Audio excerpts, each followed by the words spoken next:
Welcome back to my channel TechGetter Official.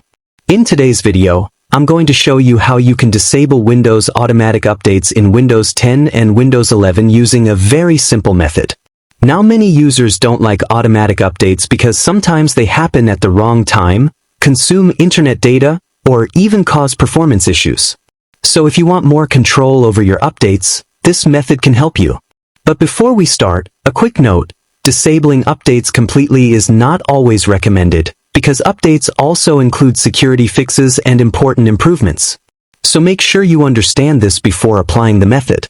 Now let's get started. First, open any browser on your PC. Now search for Windows Update Blocker. You will find it on a website called sordum.org, which is a well-known utility provider. Open the website. Once the page opens, scroll down and look for the download button. Click on it, and the file will start downloading. After the download is complete, open the folder where the file is saved. Before extracting, there is one important step.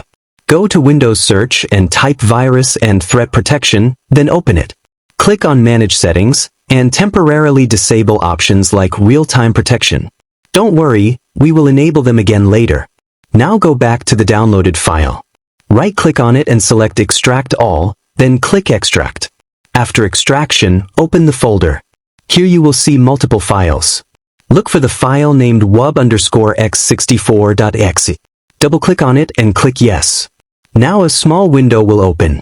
Here, simply select Disable Updates, and then click on Apply Now. On the right side, you will see the status showing that the service is disabled and protected. That means Windows updates are now blocked. Now if you go to Windows Update Settings and click on Check for Updates, you may see an error message. This confirms that updates are successfully disabled. Even after restarting your computer, the updates will remain disabled. Now in case you want to enable updates again in the future, it's very easy. Just open the same tool again. This time, select Enable Updates, then click on Apply Now. Restart your computer, and Windows Update will start working normally again. Finally, don't forget to go back and enable your antivirus protection again for safety. So that's it for this video. Thanks for watching. If you found this tutorial helpful, make sure to like the video, comment your thoughts, and subscribe to TechGetter Official for more useful tech tutorials.